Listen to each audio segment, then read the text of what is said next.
Today we're going to be talking about hugs and kisses.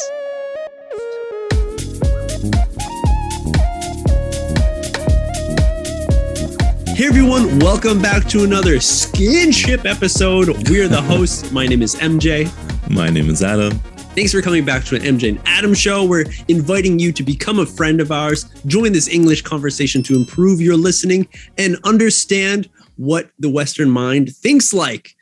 All right, everyone, today we're going to be talking about hugs and kisses, physical contact, aka skinship. So for all of our Japanese viewers, skinship meaning to touch one another, could also be hugging, kissing. Affection, physical affection. Now, not going into like girlfriend, boyfriend, husband, wife, that sort of territory, but hugging your friends, your family members, letting them know that you love them and feel connected with them by hugging and kissing, which is the common one to do, But this is something that is pretty rare. You don't see so often in Japan, especially if we look generations past. It's something that wasn't really common, not a normal thing to do. So looking at our lives and just to share with everyone, Adam, let's explain how much physical contact did you have with your family, with relatives and stuff? Pretty much daily, I think. I mean, like to the point where it was embarrassing.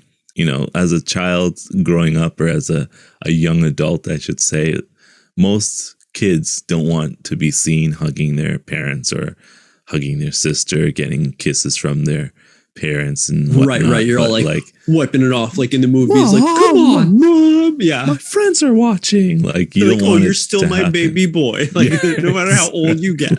And that's the thing. So it happens quite a bit. And it doesn't matter where you are. Your parents will always hug you and kiss you or want to hold your hand. That happens in Japan, holding hands and stuff like that. But not like kissing and hugging your kids outside on the street before seeing them off to school and stuff like that, which is when it usually happens for me. Leaving the house, going to school, sometimes going to work, Christmas, birthdays, achievements, graduation and stuff like that. Like all those times. Yes. It seems like it's especially common within greetings or kind of farewells when you're separating from each other. And, right. That's what you're saying when people are leaving for school or leaving the house to go to work. That's when you can see it. And I think even looking at like Western TV shows or movies, if it's like a household drama, human kind of drama where they're following family members, you'll be able to see this. A very common thing. It's very quick, can be very subtle, but it's just worked itself into society as like a norm that maybe we don't think about it as like, how does this affect us? Maybe if it's not there. And I think it kind of stands out for anyone who comes to Japan or any country where this skinship, hugging and kissing isn't so common. You notice it. And then it's like, you're like, wow, I feel like something is lacking. Something is there's a distance between family members. You feel maybe, but there's not, really, because that's just natural how they do it. They just say, "Itekimasu," and you get to, Tadaima, okaeri, Right. And there's nothing like that. Yeah. To go like when you come back home, I know in my home, my father, he comes from Europe, and in Europe, especially like hugs and kisses, like, I hug and kiss my uncles, like dudes kissing dudes, like in the US, that's uncommon, but in Europe, it is super normal. And even like meeting someone for the first time, if you're not total strangers, but like maybe like family friend or something, like it's very common to give a hug and kiss on the cheek. Yeah, I was going to say that, like, even with friends or friends that are friends of friends, sometimes I would go hang out with my friends, guys, girls, doesn't matter. Saying goodbye, if you're in a good relation with everybody, normally it ends with like a hug or a handshake with a pat on the back, like, see you later. It was nice meeting you. That is something that's really common. That is not common here when saying goodbye. Like, everyone does a double hand wave, like, see you, bye. Maybe they're backwards. Walking backwards. Walking backwards, usually saying goodbye. But in Canada, when I was with friends, strangers sometimes, and I just meet them for the first time, some of them would just hug you right away. So I think it's like something that's part of the society, the culture that's really different. It makes you feel warm and welcome. Well, it makes me feel warm and welcome. Right. Us who are used to that.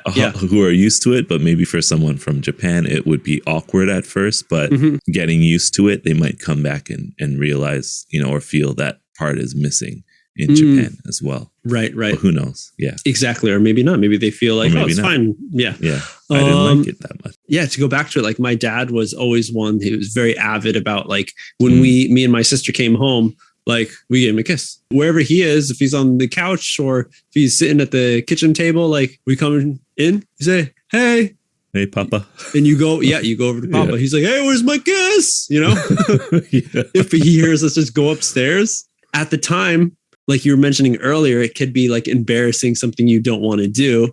But then if it was there and then it was taken away, that's when you like miss it. You kind of understand the importance of it. But of course, if it wasn't there from the beginning, then you wouldn't know. I see in Japan plenty of mothers and fathers, parents hugging and kissing their kids, at the park and stuff. They're really close, like maybe not majority, but it happens, right? Yeah, yeah.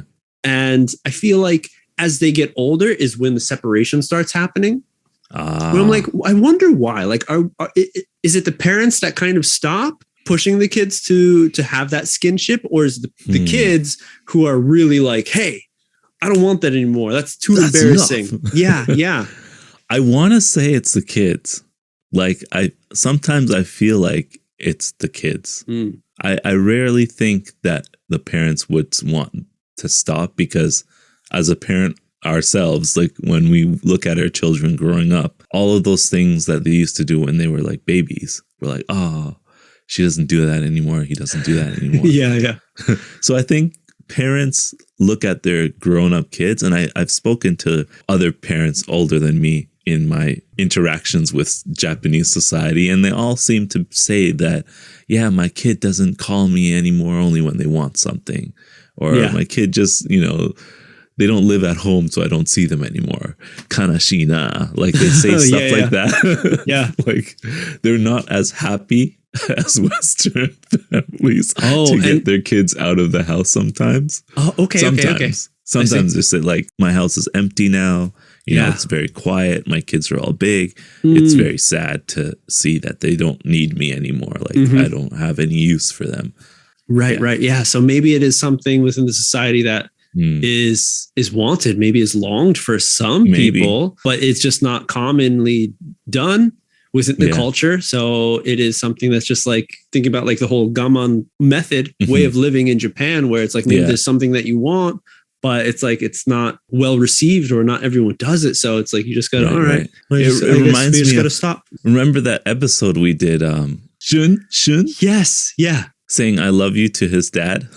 And his mom was like, "Oh, doshita," like, or even his sister is like, what are you talking about? What's wrong with you? Right. That kind of gap between parents and siblings.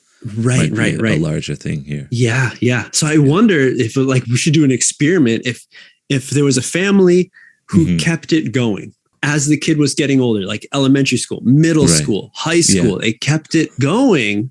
Like, of course, everyone now, this doesn't happen with all Western families. We're sure there's plenty of families in the US that in Canada that don't really commonly hug and kiss. It could be from backgrounds of wherever the parents are from. And I think that's in our case, so maybe that's a big factor.